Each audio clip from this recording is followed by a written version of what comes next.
So welcome and good evening. We're delighted that you're here. My name is Tom Jessel, and together with my colleagues Eric Kandel, who's sitting down the front there, and Richard Axel, we are the co-directors of this wild adventure which is called the Zuckerman Mind-Brain Behavior Institute. I'll come on to that in due time, Eric. So we'd particularly like to welcome the Stavros Niarchos Foundation representatives, Stelios, Vasily, and their colleagues here this evening. We like the Niarchos Foundation. We like them because they take courage in their own hands to explore interesting aspects of science. We only partly like them because they're so generous in funding this lecture series. And the idea of what we're doing here is to take Columbia faculty members and introduce them to you, a discerning lay public, and get them to talk about what they're doing in terms that are relevant to a general audience. And we've been doing this for 3 years now, 2 years now, I can't remember, it goes back into the mists of early time. But the Niarchos Foundation have been incredibly supportive in this, and they've also supported the Teacher-Scholar program, where we take scientists and use them to guide the practice of teaching young middle and high school kids aspects of science. And so this is a small fraction of what the Niarchos Foundation does, but it's an important fraction. Now, we also like a few other people in the audience. We like Mort Zuckerman. We like him because he comes to these events, and he's been a loyal and resourceful enthusiast for things mind-brain for many years now, and we appreciate your attendance, Mort. I think we should have a little hand both for the Niarchos Foundation and for Mort Zuckerman.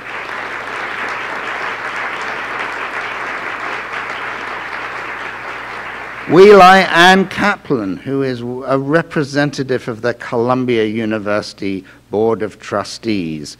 Anne also is an enthusiast of things mind-brain, and there are many other people that I'm looking at in the audience who've been generous and affiliated supporters of mind-brain. So we like you all, and we particularly like the audience that comes in from different worlds and is involved in things. So the Zuckerman Institute has big aspirations. Some of you may know that less than 10 blocks north of here, there is a building which is gathering to house the 60 or so faculty that are going to comprise the Zuckerman Institute when it gets going. And that building will open later this year. And so in effect, we're on the cusp of realization of everything that we've been thinking and dreaming about for the last 10, 12 years. And the intent of the Zuckerman Institute is to probe and understand new aspects of brain and mind, both in normal conditions and in disease states. And when you look at the faculty, only the boldest and bravest of those Zuckerman Institute affiliates are actually approaching this in the human condition rather than in some surrogate system.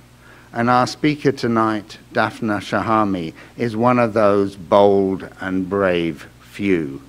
Daphna is a professor in the Department of Psychology in the School of Arts and Sciences, and is one of the arts and science representatives that are going to occupy the Zuckerman Institute space. And her work focuses on this intriguing intersection between learning and memory and decision-making. She's interested in questions of the sort that how are memories formed?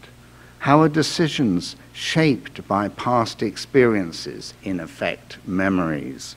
Which decisions are guided by explicit knowledge, and which of those are driven simply by hunch or bias? These are profound questions that have proved refractory to investigators for many, many years. There is dramatic progress in all of these areas in surrogate systems, but Daphna explores this in the context of human behavior, and the tools she uses, she employs neuropsychological insight to attain evidence for the involvement of particular regions in cognitive processing, and she also uses this amazing technique of functional brain imaging to inform about the spatial and temporal characteristics of the mechanisms that underlie decisions that you make every minute, every second of your lives.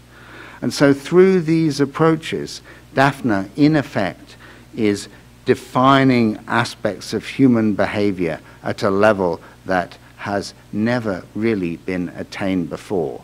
And she's also just a great speaker, so it's a great delight to have Daphna giving a talk entitled Learning from Experience, How Our Brains Remember the Past and Shape Our Future. Daphna, come on, say hello.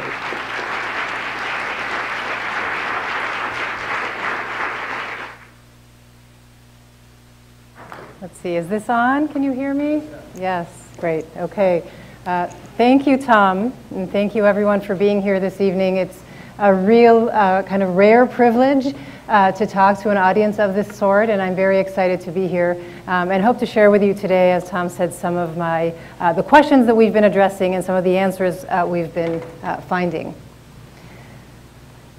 So what I'd like you to do before I start is take a minute, look around you, and ask yourself, how likely are you to remember what happens here this evening? Right, so if there's one thing we know, is you're not going to remember a lot. And one of the questions we're interested in is, what will you remember? Is it just an arbitrary collection of moments, or is there something about the personal relevance and the ways in which certain facts or ideas connect with something you've been anticipating? Moreover, one of the things we're really curious to know is how much the rest of your evening will shape the way you remember this one. What are you doing after the lecture, and whether that will have any effect on the memory that you will form for the evening in general. And finally, how many of you are here because you heard a lecture before and liked it? And if you like this evening, tonight, will that change the likelihood that you will decide to come to one of these lectures next year? So these are the questions at the heart of my research interests. How are memories shaped by past experience? And how does memory shape our choices and actions in the future? And what I'd like to tell you in summary in advance is that we think there's a very interesting and complex dynamic interplay between memory and decision making that we're beginning to understand. And that in general, what we know now is that expectations, what will happen, and outcomes, the consequences, things that happen later, lead to long-lasting changes in how we form memories for each particular moment in time and how they're represented in the brain. And these shaped memories also will then change our decisions later on, and those in turn will lead to changes in the decisions we make and the outcomes of those moments. And that this all happens because the brain is dynamic and it is constantly learning and updating. And I want to tell you a little more for the rest of the talk today about the details behind these assertions and how we even go about studying them. But first, you might be a little bit alarmed, or if you've noticed that one of the things I'm telling you already is that our memories are actually not veridical records of our experiences, that they're biased, and they're biased in systematic ways. So if there are behavioral economists in the room, they would say that this is sort of an example of irrational behavior, the idea that our records of our experiences are not actually perfect representations of the real world. And that's sort of the logic behind books like this one. As psychologists, people have a slightly different opinion, say, no, this is actually rather perhaps rational or adaptive. It's useful that there are systematic biases, helps us understand what memories are for and how we behave. What I'd like to tell you is that as a neuroscientist, we really look at this problem and we say it's not a question of irrational or rational. We want to understand how neural physiological processes in the brain give rise to these systematic biases. Sometimes they'll be useful, sometimes they might lead to confusions of memory, but that they all emerge from some fundamental processes and mechanisms that we can begin to understand in biological terms. So why does this matter? I think it matters for a number of different reasons. The one, perhaps most obvious one, has to do with health. What I'm going to tell you about today is that the two regions we spend most of our time studying, the striatum and the hippocampus, are central not just for supporting learning and memory in the healthy brain, but they're centers of the brain that are impacted by diseases that we are all trying very hard to get better at diagnosing, understanding, and treating. And so we deeply believe that by better understanding the function in everyday life of these parts of the brain, we'll make progress in understanding how to measure, detect, and change processes in these parts of the brain.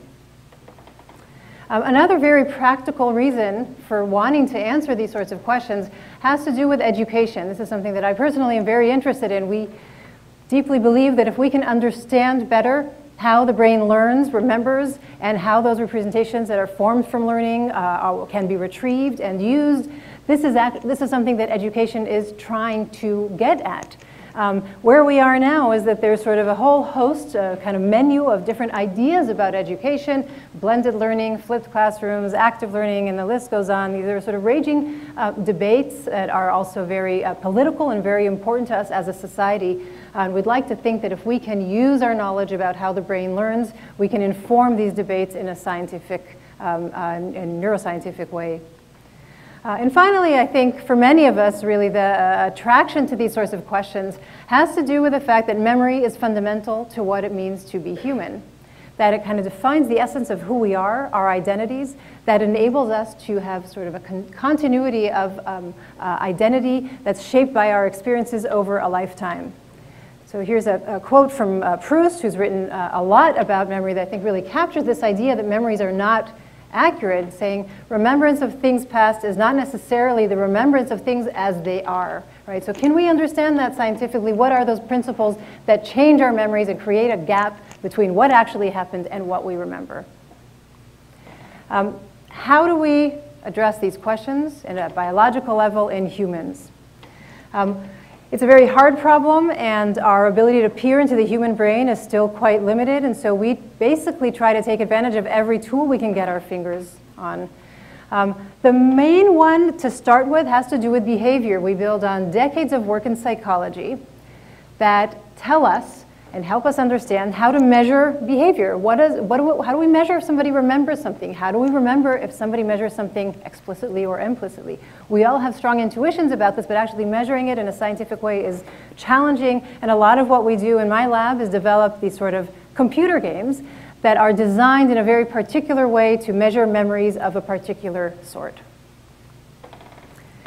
To look at what's happening in the brain, the main tool we use is functional magnetic resonance imaging, as Tom mentioned.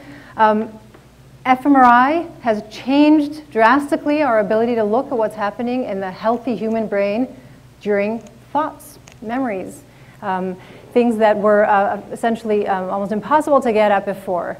And what fMRI gives us, it basically measures, it doesn't measure neurons, it measures metabolism. It basically measures where in the brain was energy being used. Right? So it's a very indirect measure of brain activity, but it's really the best we have at the moment, and we're trying to push it to be as good as it can be and looking forward to major advances in this, hopefully here at Columbia, over the next several decades. So what imaging allows us to do is take healthy people, give them computer games and measuring what's happening in their brain, where is it happening, and we can measure pretty precisely when is it happening. The other tool we use are studies of patients. We look at people with damage to the brain, and we scan their brains with a fMRI while they're engaging in these tasks. And this helps us both translate our findings, ask what is it that we're doing, can we make cognition better in patients with brain damage. It also allows us to test our ideas. Just because an area seems to be involved, lighting up when someone is let's say, retrieving a memory, how do we know that area is really necessary for memory? If a patient has damage to that part of the brain, we can test these kinds of important ideas.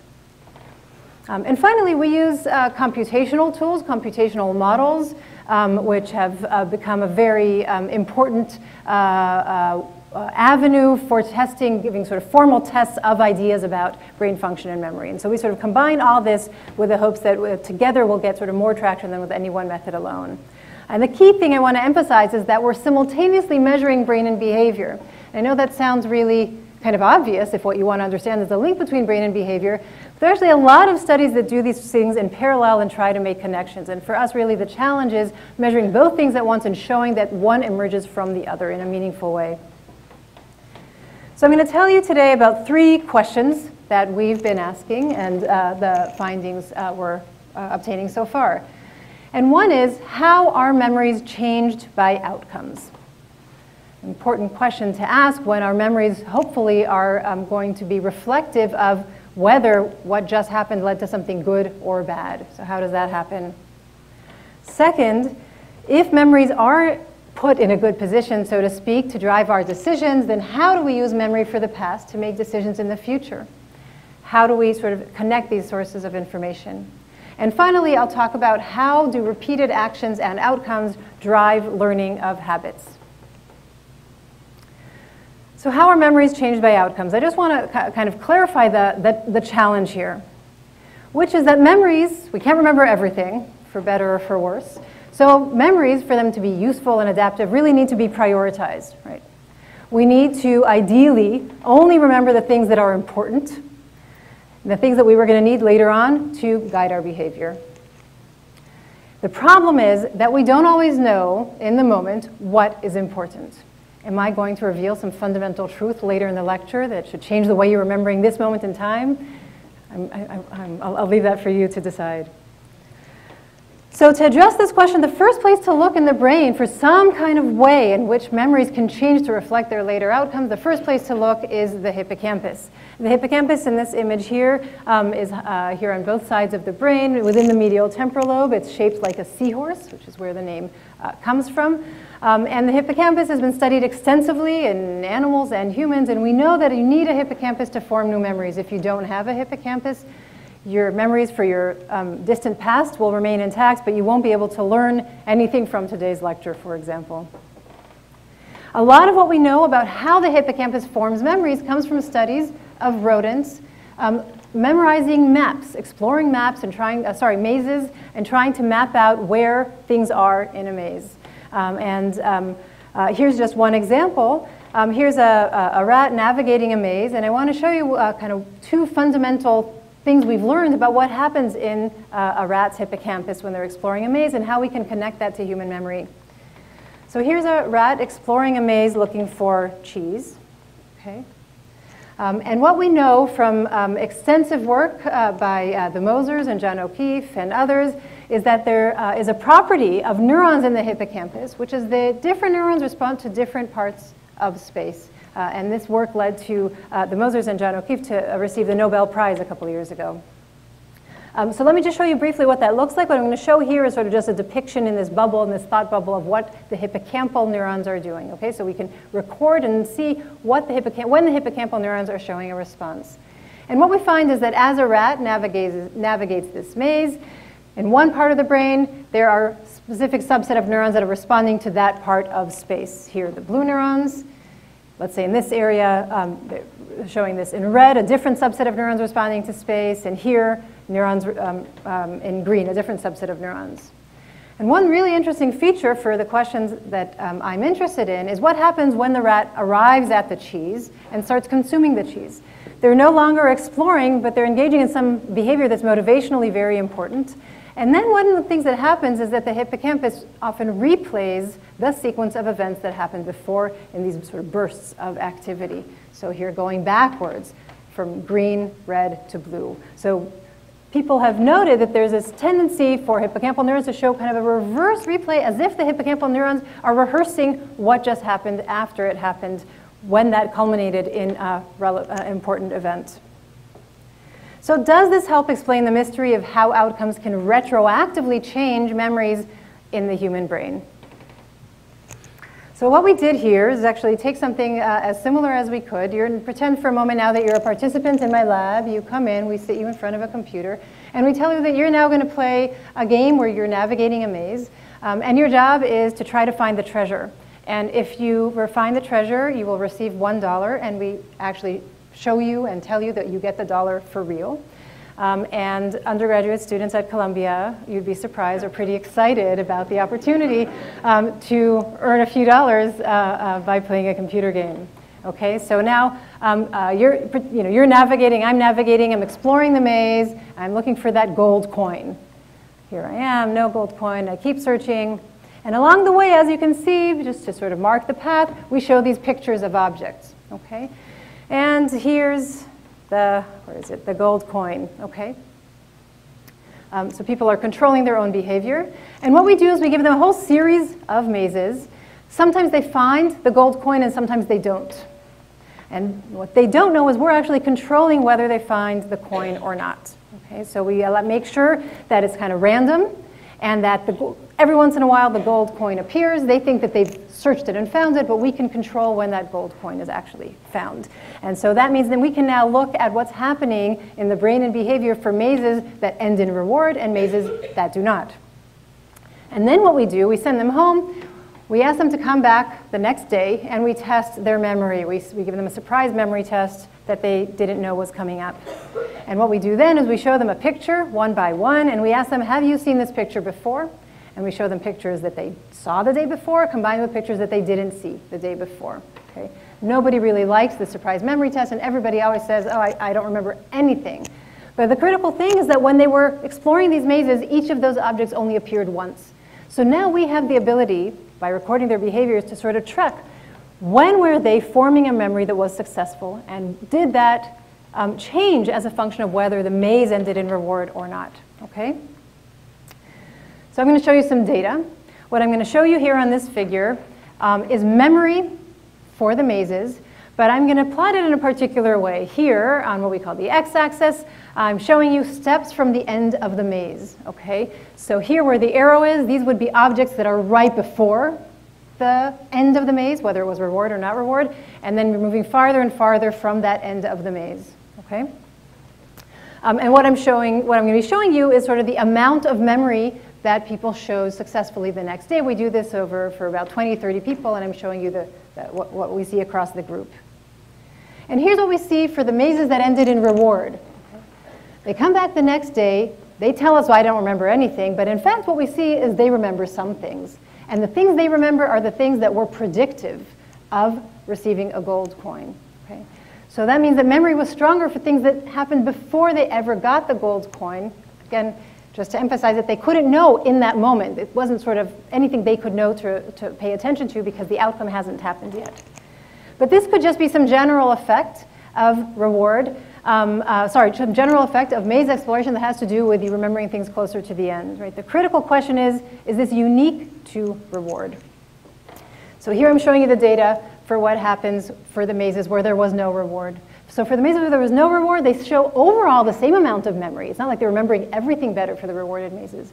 But they're really not showing any selectivity for this predictive information for the stuff that potentially matters.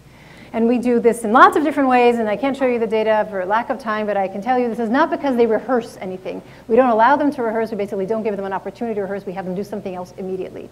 So somehow, the reward is retroactively changing these memories.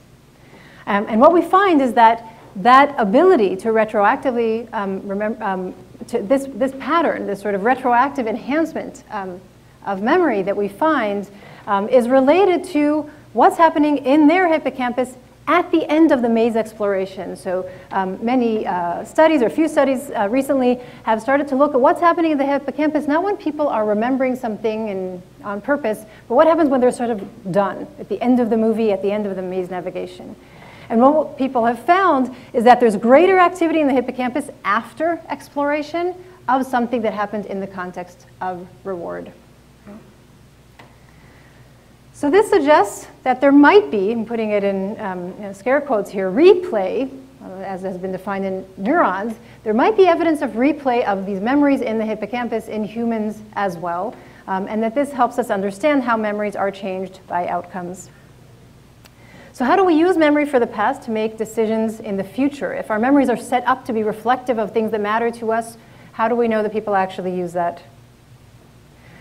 So I'm going to shift to sort of a slightly different question here and explain why it matters to us. So the challenge here is somewhat similar, and that's that we face many new decisions. If you go to a new city and go to a cafe, or if you so much as break away from going to the cafe you go to every day, choosing insurance plans, there are a lot of decisions we face that are very important and relevant to our lives. I'm referring the important one not being the insurance, the important one being the coffee, of course, that we haven't made before. So we can't really draw on a lot of experience. We kind of have to be flexible in making inferences based on a little bit of experience we've had.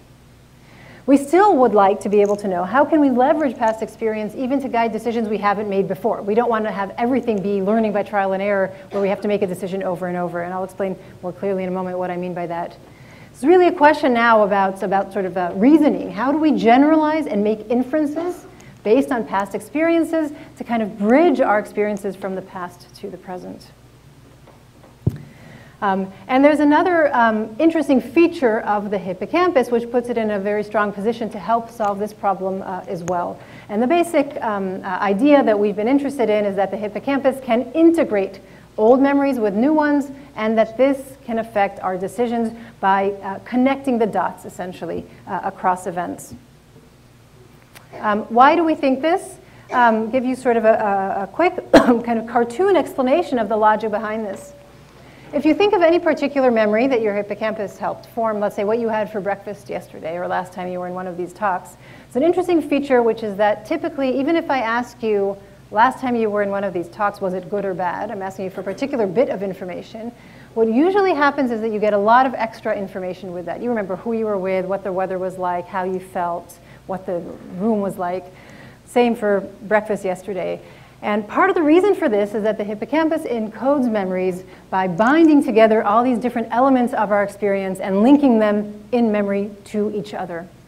This is just a schematic representation of that idea. This, you could imagine, is here's Tom and myself, and here's Eric Kendall, and represented in green, or the room. And so we have these associations across elements of an experience built in the hippocampus.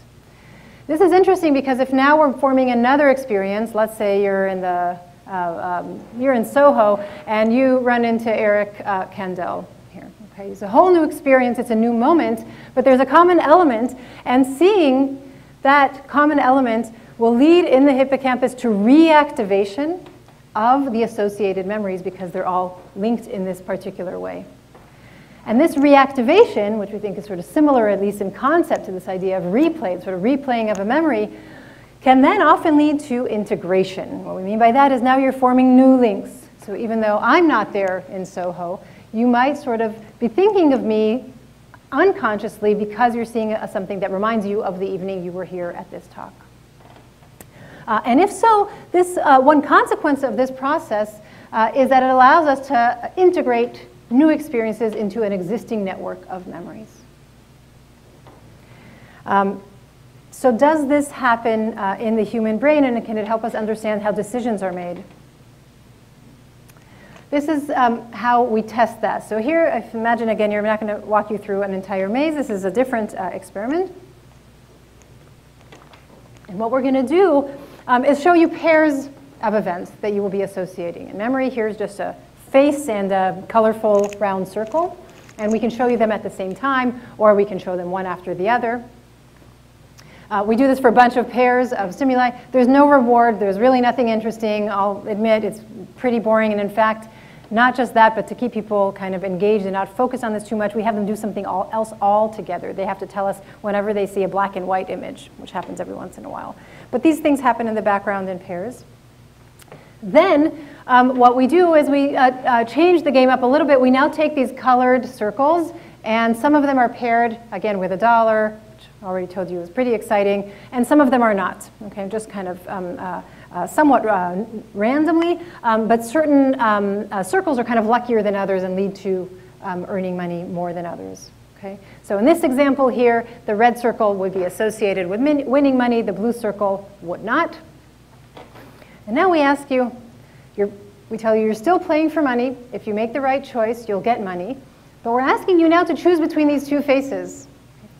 Neither of these faces was associated with money at all. Neither one of them led to money in the experiment, and in fact, there was sort of no money happening here. Right? So we're basically asking you to make a choice that if you were to make it perfectly rationally, you should have no preference. Right? It really doesn't matter. And yet, what people tend to do in this case is they prefer this face. They prefer this face because it's been indirectly associated with reward, and they can't even explain it, but people still prefer it. We also asked them to choose between the circles just to make sure they really do know which one was associated with money and which one wasn't. And what we think is happening, and what I'll tell you we now know is happening, but sort of the idea we were interested in it, is that the reason you get this sort of irrational decision to choose one face over the other, despite the fact that there was no real history of success with that face in any meaningful way, is because as you're engaging in this exciting phase of the task where you do have the opportunity of making money, you're learning two things, we think. You're learning to associate that circle with the money, but because that circle is associated with the face from before, you're kind of retrieving that memory. And by bringing back that memory, you're now creating this connection between this face and the reward. That connection is not in the world, so to speak. That connection is in your mind through the retrieval of a memory. So if that's true, we can now look and see where in the brain, so we're scanning your brain, we have good information, we can ask, is there anywhere in the brain where activity in this simple part of the task is correlated, predictive, not of how well you learn the circles, but specifically correlated with how likely are you to choose this face. And what we find are two regions. The first we find, you might have anticipated this by now, is the hippocampus. We find that activity in the hippocampus here is predictive of whether you're going to choose that face down the road. The other place we see activity that's predictive is interesting. It's the fusiform face area. Okay? So this is a part of the brain that several scientists, first among them Nancy Kanwisher, discovered parts of the brain, of the visual processing areas of the brain that are specialized for representing faces. There's a lot of activity in the fusiform face area. When you're looking at a face, mine's probably firing like crazy right now, looking at all of you. Okay? But what we find is that we have activity here in the fusiform face area that is happening when nobody's looking at a face. And to us, that strongly suggests that that's because people are retrieving memories of faces. And it's almost, to them, it's almost like in the brain there's some brief activation related to processing the face, even with the faces not being there. And the other important part of this is that it's not just that we see it in this phase, is that we see it in this phase in a way that, again, predicts the behavior itself. So we can show that how much activity there is in fusiform face area correlates with how much people prefer that face later on. And finally, we show that not everyone activates the fusiform face area in the hippocampus to the same degree, and not everyone chooses this face to the same extent. Some people say, no, I'm just going to stick to a very clear, real memory, and I won't do that. But what we find is how much activation there is here in the brain is predictive across people, so that the people with more biased decisions in behavior are the ones that show more brain activity in these parts of the brain. So integrated memory's biased decision making. This happens automatically and implicitly, which I couldn't show you evidence for, so you can either read the paper or ask me how we know that. And this is an example, we think, where human brain imaging can detect this kind of reactivation and can measure differences across people, which is something we think is very important for application in all sorts of settings. So integration of memories is at least partly the answer of how we use memory for the past to make decisions in the future, new decisions. So finally, I want to return to a slightly different question. And that is, how do repeated actions, not the new cafe, but that cafe you go to every morning, how do those kind of repeated actions and outcomes drive the learning of habits so that we can actually make a lot of decisions without having to use kind of more effortful memory processes at all? The challenge here is that there are lots of decisions that are not new and don't require this kind of flexibility at all. There are a lot of things we do over and over, and we want to be able to do them rapidly and accurately and in a way that's useful. So if the same action is regularly reinforced, we probably want to learn it in an entirely different way. So how does this happen in the brain? This is a big problem. Many of you probably think of all sorts of situations of habits that you've had in the past or have currently that you would love to get rid of. We know that habits are very kind of strong in guiding our behavior. And some of the resolution of the or solution to the mystery about this came from studies in animals, recording from a very different part of the brain. So I'm going to tell you now about dopamine and its role in representing reward in parts of the brain that are not in the hippocampus but are related to dopamine neurons in the midbrain that project to the striatum. Wolfram Schultz and colleagues made a very interesting series of discoveries about this. They were recording, listening in on the dopamine neurons. So they have an electrode and dopamine-containing neurons. And they're asking, when do these dopamine neurons fire? When are they showing a response? Okay. Dopamine has been known for many years to be very important, kind of central to drugs of abuse and various other, now think of them as very strongly habitual behaviors. And in that sense, it was really not surprising. There were a lot of ideas that what dopamine does is represent just pleasure in some sense. And what Wolfram Schultz and his colleagues found is that if an animal is just sitting around and you give it an unexpected reward, not $1, but a drop of orange juice, you get this burst of activity in the dopamine neurons that respond strongly to reward. But what Wolfram Schultz and colleagues found that kind of changes our view a little bit of what's happening here is they found that if there's a cue that predicts that reward, let's say for the animal, there is a sound that the animal hears before it gets that drop of juice. Okay? Then after several pairings where the sound consistently predicts the juice, then now the dopamine neurons don't fire in response to the reward, the juice, it starts responding to the sound, the cue that predicts it. And this is already a pretty strong hint that it's not as simple as dopamine equals pleasure, that there's something about the response in the dopamine neurons that is about predicting something good that will happen. And we know that because we know the animal's consuming and enjoying the juice here just as much. And yet the dopamine neuron is not showing any activity related to the consumption or the receipt of that juice. And the third bit of data that kind of really completes the picture here is what happens now if an animal kept on getting sound, juice, pattern above, and now the experimenters' sound withholds the juice. Okay? So no reward. And what they find when they do that is that the animals get angry. Additionally, the dopamine neuron shows a decrease in its activity. Okay? So this suggests that what the dopamine neurons in the midbrain are responding to or coding for is not the reward itself, but it's something in how surprising the reward is or isn't, or how surprising it is that the reward didn't arrive. This is something referred to as a prediction error. It's a very useful term for describing a lot of things. A friend whose favorite example is that moment in a restaurant where it turns out you know you had one bite left and the waiter took the plate away. That's a negative prediction error, and unexpected good things are a positive prediction error.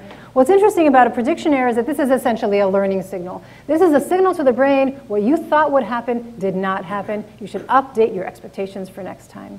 Okay. So can this help us understand how rewards drive learning and habits in the human brain? The one-word answer is yes, and let me tell you just in the last few minutes how we know this.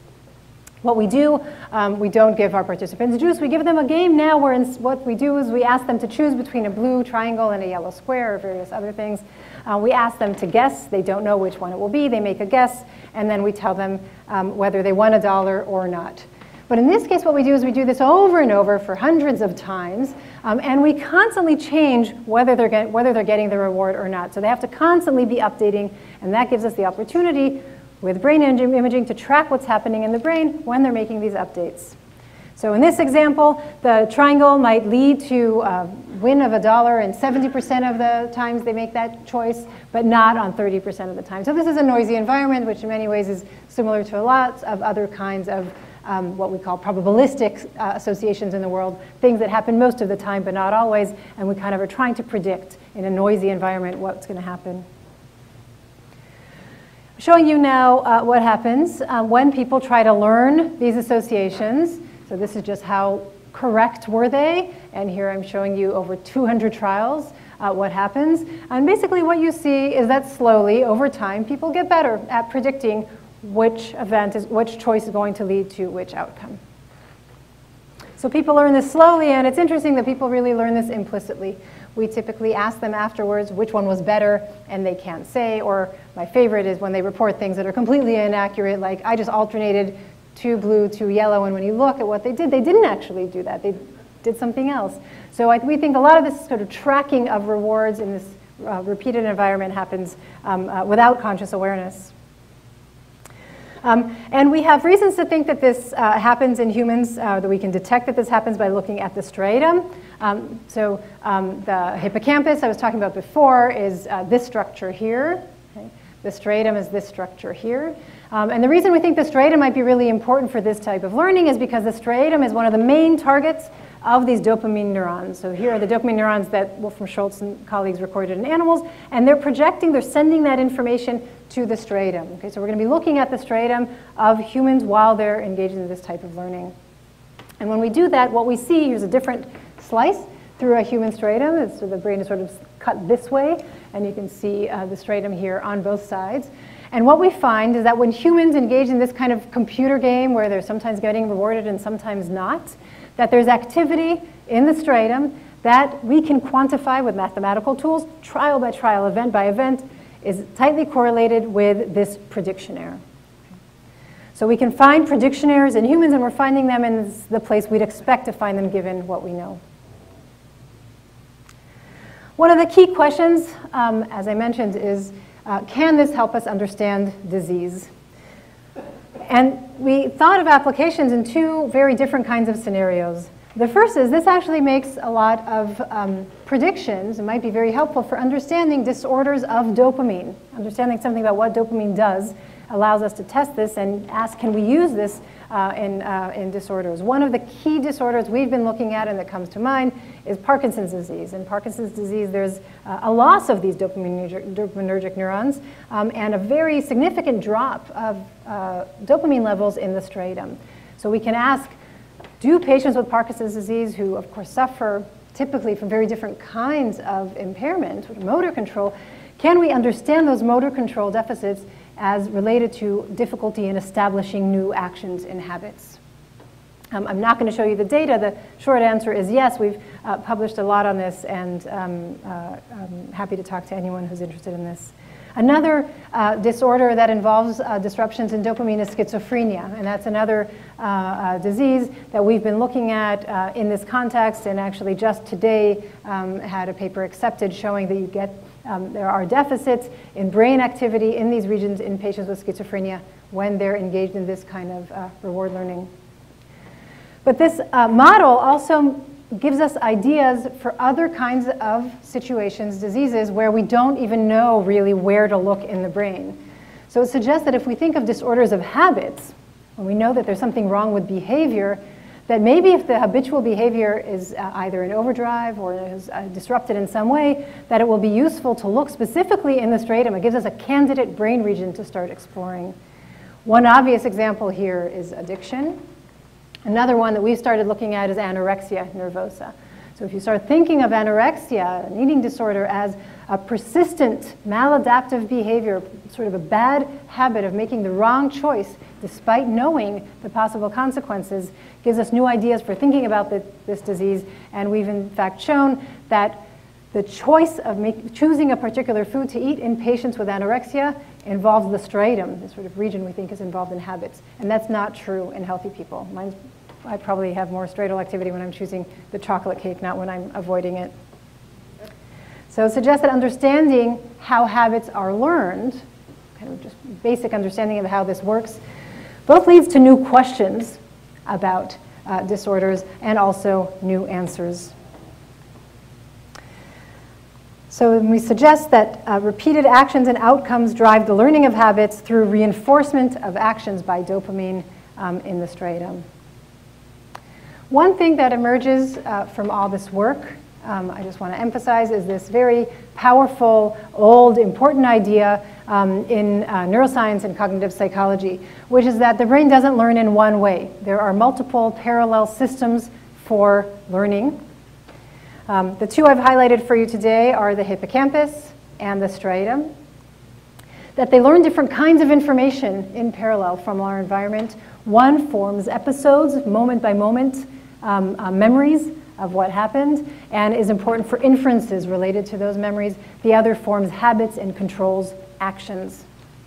And this is important because we know that these brain regions are implicated in a whole series of diseases that we might not otherwise have grouped together, and suggest that we can start looking at common disruptions and potentially common treatments. So coming back to the question of how much are you likely to remember of today's talk, mostly depends on what your hippocampus and striatum were doing and will be doing, and that's going to be influenced by expectations. Tom told you it would be, I'm a good speaker, so that might have been a strategic mistake. It sets up particular expectations based on our past experiences. But also that those memories of what's happening now will be influenced by what happens later in the future. And that there's, in that sense, a dynamic interplay that these learning and memory systems form or serve in our brain of integrating past experiences, current decisions, and future outcomes. So what are we going to do next? There's a lot I didn't have time to tell you about. I mentioned these two brain regions, the hippocampus and the striatum. It would be an absolute lie to say that they work separately. It was an oversimplification. Each of them is part of complex circuits in the brain, and that is how they work. A big question that many of us are trying to answer is how do we best characterize those circuits to understand their dynamics.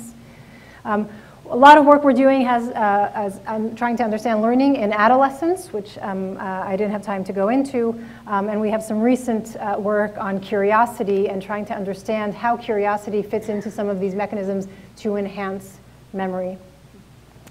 There's lots I didn't share, but there's much more that we really don't know. These are very early days for understanding in detail the neurobiology underlying human minds. I come back to this point about education. It's not just that we need to apply what we know. We need to be doing a very different kind of research, I think, as a field to better build those links. We need to be understanding the brain in terms of questions about education. And that is something that, unfortunately, there's no National Institute of Health for. So there's not enough funding for this problem to help us, as scientists, be able to address it, I think, in a meaningful way.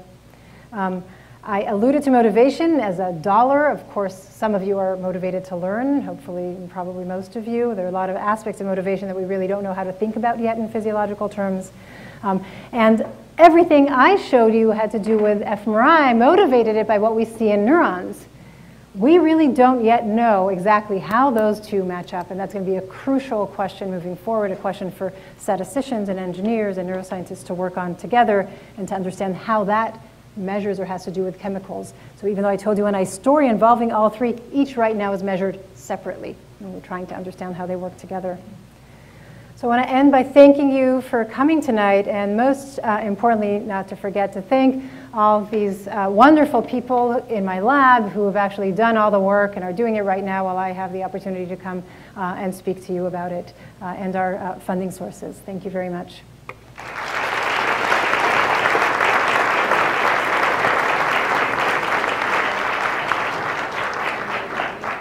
This is your chance to learn aspects of human memory from a consummate master of the field. So please, let's have some questions.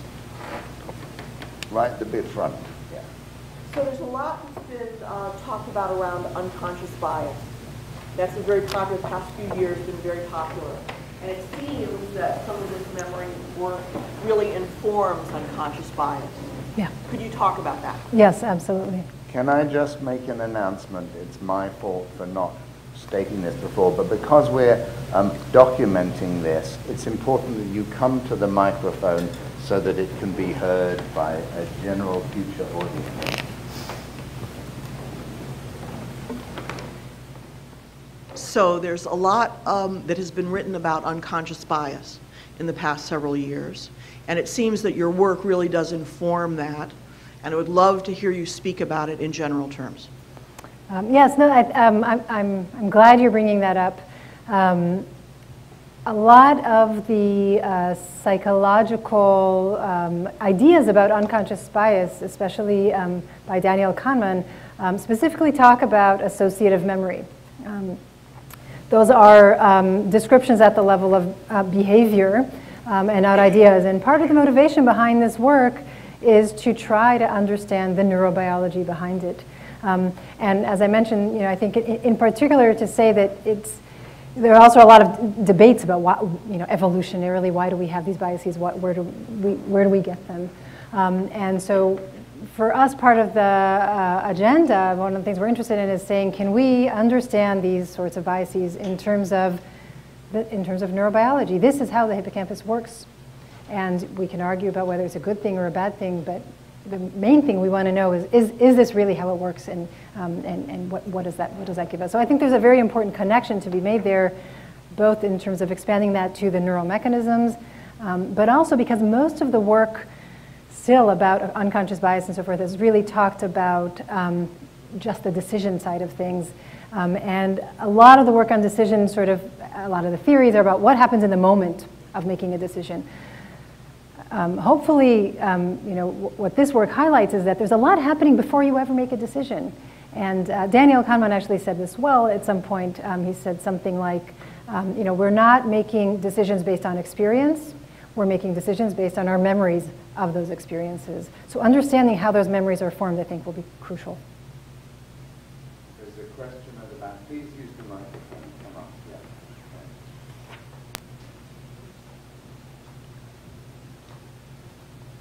My synapses might be firing the wrong way, but could dopamine help anorexia and addiction?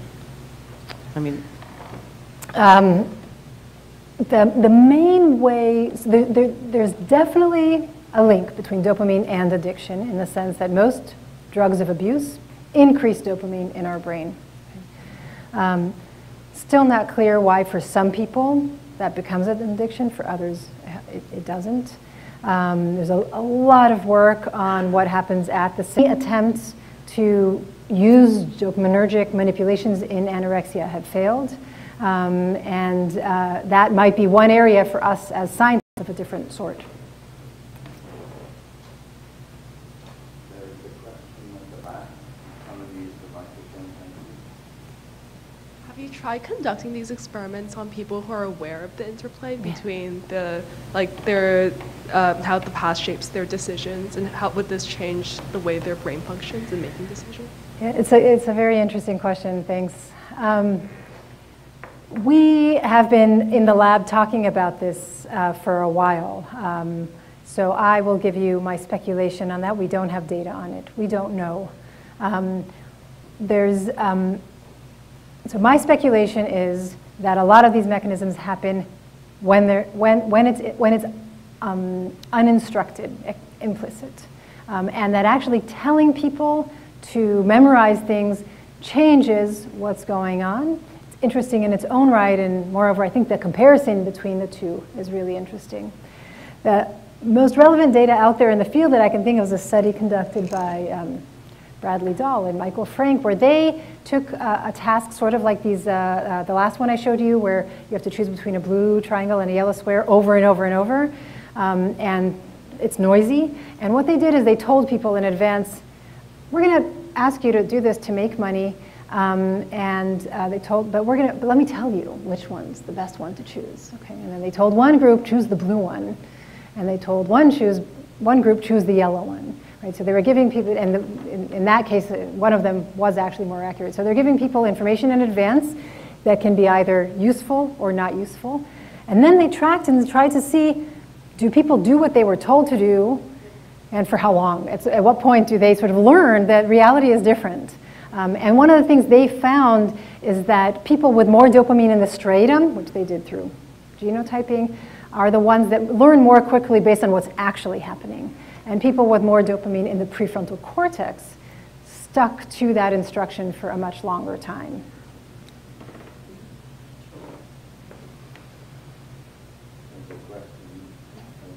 I can repeat the questions if that's easier.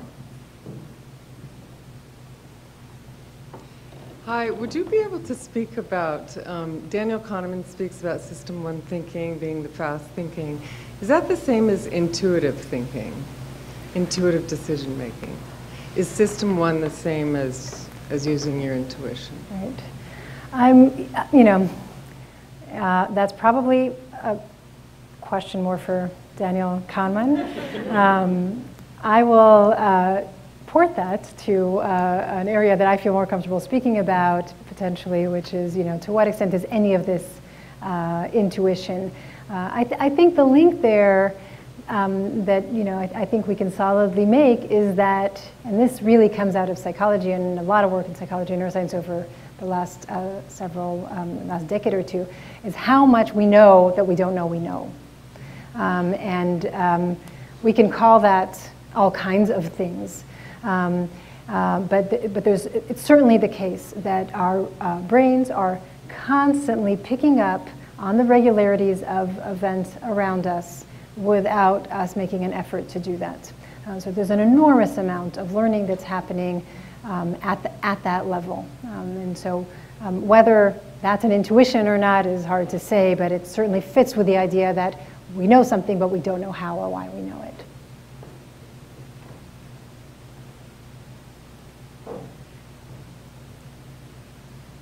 Hello, thank you for your speech. I have two questions.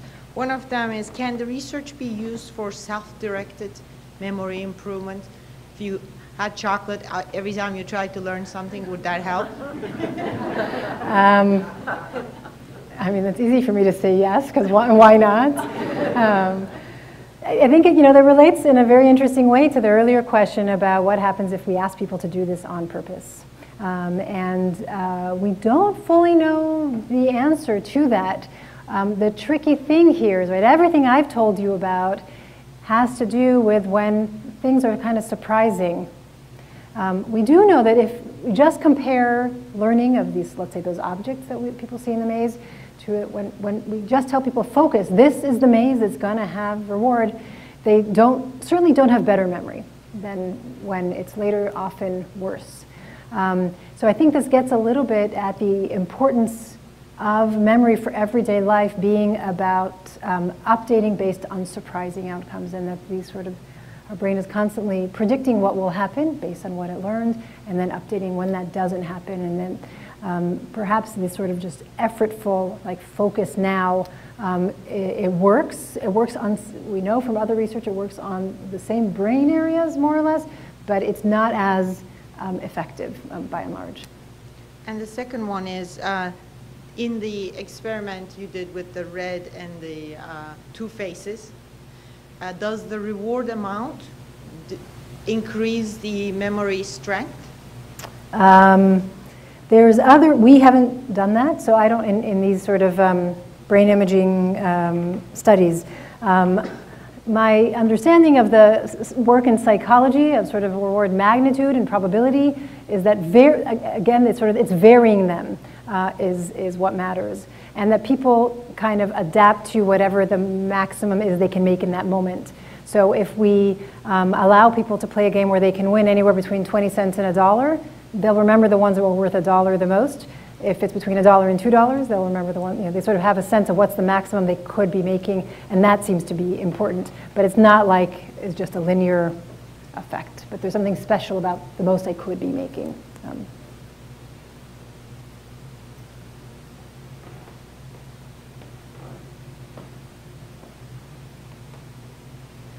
My question is about choosing your subjects. When you're choosing them, do you know their state of mental health?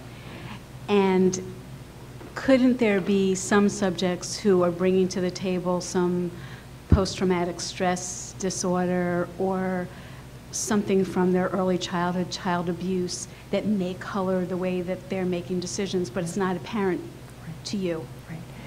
I'm really glad you brought that up. It's a very important question, I think, in general, to understand how complex studies in humans can be. Because, of course, there's a lot about every person coming in the lab that we don't know.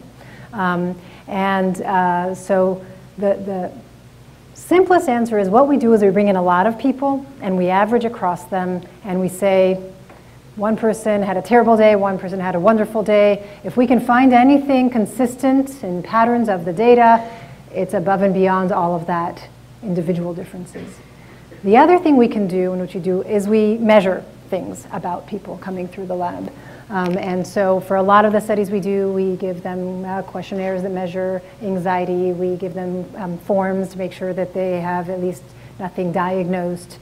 And in some of the studies I didn't tell you about today, we do is we try to ask of all the people we brought in who were healthy, are there things like anxiety that differs across people that helps us explain some of the differences in the behavior across a task. So there's a whole host of studies there, and actually it's a good opportunity to mention that we find a lot of variability. When I'm telling you about something we don't find that in every single subject. We find it on average. That variability, some people think of that as kind of noise in the data. We really think it's an important signal. We just don't always know what's driving it. And it's an important thing for us to try to understand. So there are outliers in your data points? When there are actual statistical outliers, we note it or remove them. But there's I think the more important point is there's variability. So we don't have people with diagnosed disease, but certainly, around exam time, the undergraduates collectively are going to be more stressed out. The first week of school, people are more stressed out. So there's a lot happening in a person's mental and emotional life that all comes into the experiment with them. Thank you.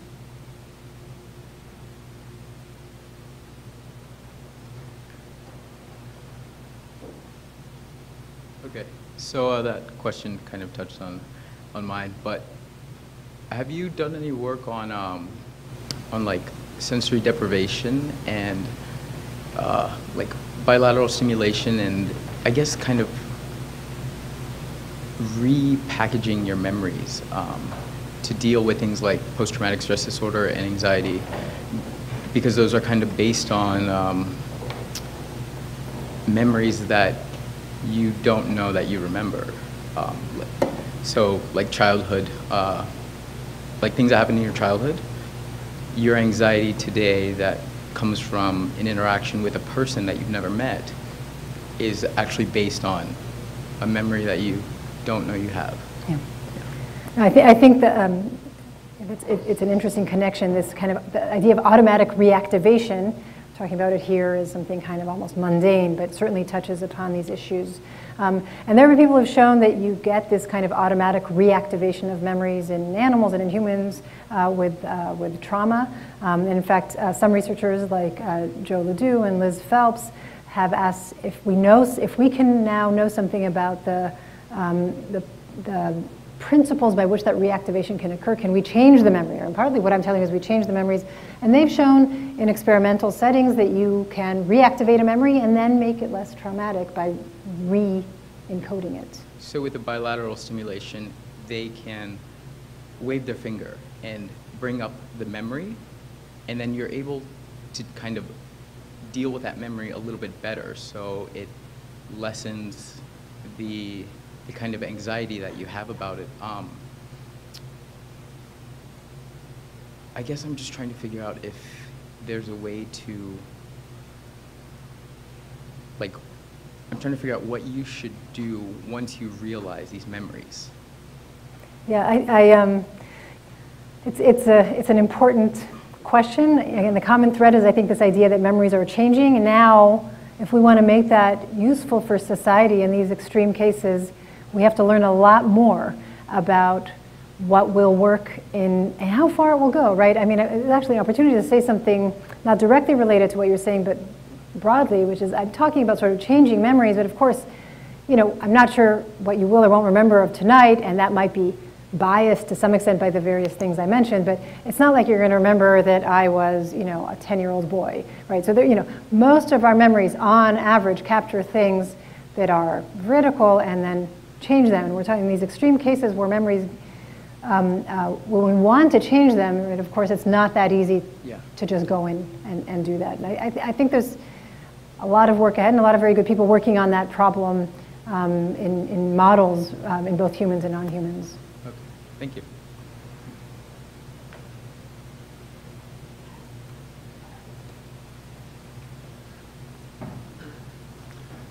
Good evening, ladies and gentlemen, and Dr. Shohamy. It's a pleasure being with you all here today.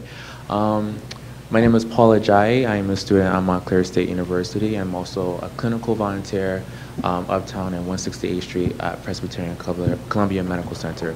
Dr. Shohamy, while I'm hearing your speech, I see the excitement and the joy when you talk about your research and the field of neuroscience. What compelled you to join the world of neuroscience, and how has it changed your life so far? Oh, do you have 3 or 4 hours? Open a bottle of wine.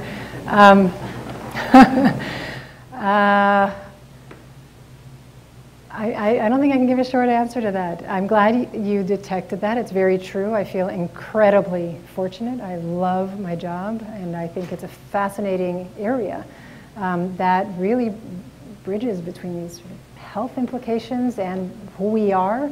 It's also a very, very ambitious area and can be frustrating at times, to be honest. So it kind of requires that kind of enthusiasm, because getting clear answers doesn't happen every day.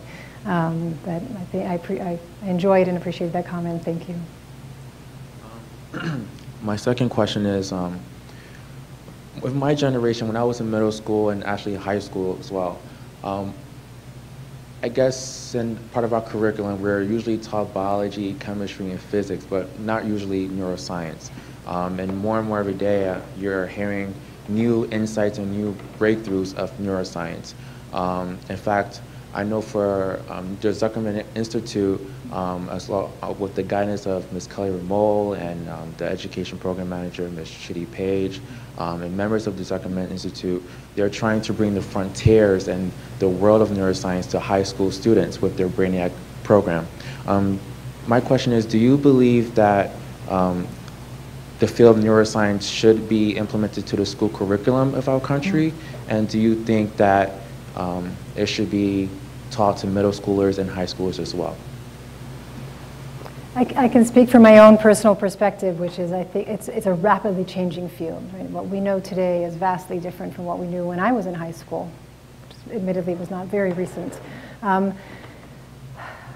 So I can't really comment on the curriculum question. I take every opportunity I can to speak to students, and in fact, you're catching me on a day when partly today I was thinking I'm going to be teaching all Columbia undergraduates 3 lectures on neuroscience, and partly I just today was thinking, if they leave Columbia knowing one thing about the brain and mind, what would I want that thing to be? Recognizing the limits of memory, and how do I make sure they learn it?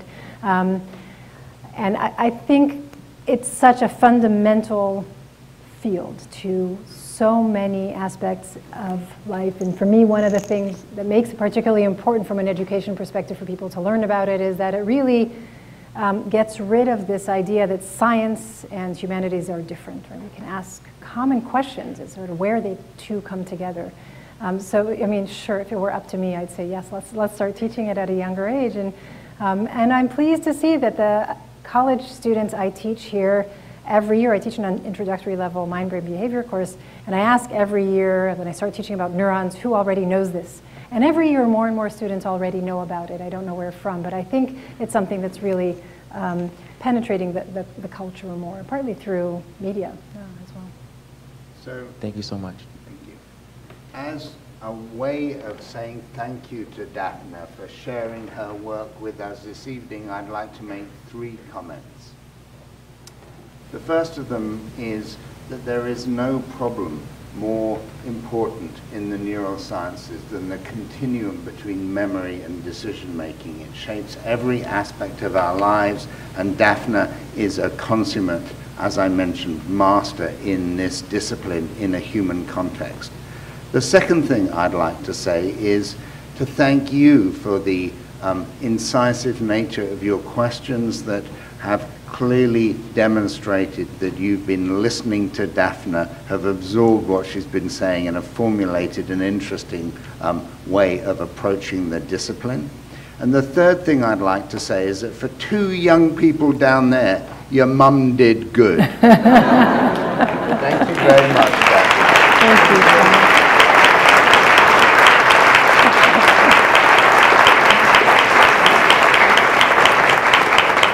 This is the last of our Niarchos lectures for this season, but I would ask you to check in on the websites that you know so well, because we'll be continuing this series in the fall with new, and maybe, you know, you can't beat Daphna, but we'll try and achieve some sort of parity in future presentations. Thank you all very much for coming this evening.